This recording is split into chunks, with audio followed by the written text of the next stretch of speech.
Welcome to a quick sharp review of Goodnight, Punpun by Inio Asano. I'm going to be talking a bit about the structure of this release. I'm going to talk about the story itself and then some music that I would recommend listening to if you're going to read Goodnight, Punpun.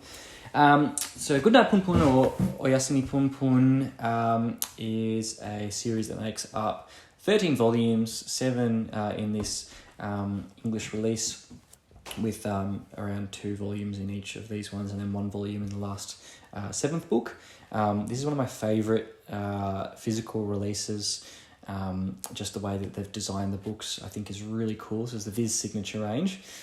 We've got different coloured covers and spines for all of them, and as you can see that the spine makes up this image of Punpun across there. I think it's awesome. You've got the sort of slowly getting lower and lower titles and numberings for the volumes, and we've all got stars somewhere, I think, except for this one. Really cool. All right, and then just having a look at the covers. And talking about the book. First I should mention actually the back of the books as well is really awesome. There's just this sort of intriguing blurbs on the back that give you a tiny bit about it, but not really too much. Punpun was an average kid in an average town. The love of his life wants to kill him. God is being mean to him. It's really all this sort of like provocative stuff that makes you want to have a look inside and figure out what this series is about. There's some more of the covers, and you can see Punpun getting older and older and darker. So this is a series about a young boy named Punpun. He's drawn as a sort of penguin type character, while everyone else, him and his family are, and then everyone else is drawn in this sort of hyper-realistic style. The artwork in this series is incredible. There's often just pictures of like towns and things that are super detailed, and then all these sort of strange dream-like stuff that happens and things that are depicted sort of inside Punpun's mind. Basically about a boy who grows up. He's just an average boy and has a childhood that's fairly traumatic, and we see sort of the repercussions of that and how it affects his life, and we sort of follow him until sort of early adulthood.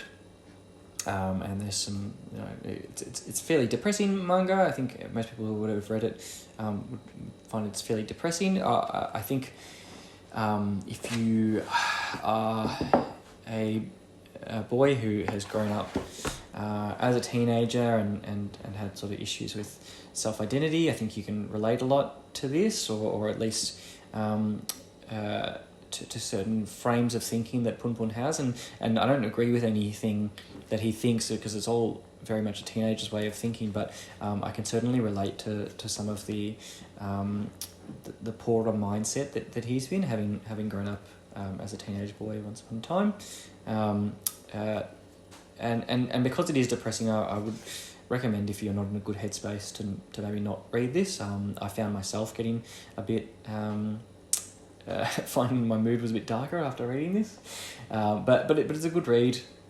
All the Punpun stuff I think is really excellent. About halfway through the series, enters this subplot about a cult that's a bit detached from the main plot. I don't understand it.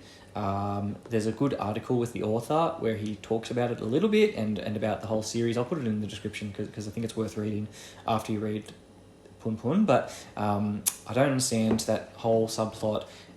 It's really full on, and it doesn't really explain anything, and it's all very abstract, which if you're into that, that's fine, but I just think it detracts from the actual main story of Punpun.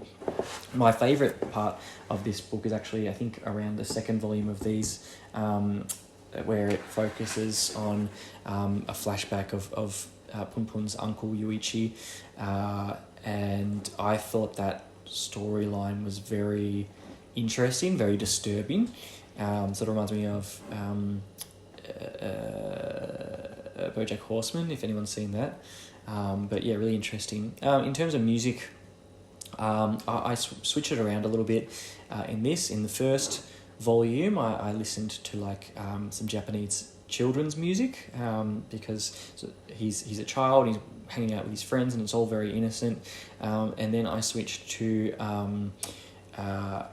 so that was sort of the first volume here. I think about halfway through that, I switched over to the Spirited Away soundtrack, and then continued that into maybe around halfway here. And this is where we start to get this flashback about Punpun's uncle. And then at that stage, I switched to this playlist on Spotify called A Japanese Acoustic. Really cool, just like low sort of mood, acoustic Japanese songs. They're pretty melancholy, but they can be somewhat calming as well. I think they fit most of the moods in this, either way. But it's really nice. I like to listen to it just in my daily life as well. Lots of Ichiko Awa and other artists. So yeah, would recommend that. Let me know what you think. Do you like Punpun? Do you like this whole plot with Pegasus and the cult? Do you think it adds or takes away from Punpun? Be curious to know what you think. Anyway, let me know what you think. Bye.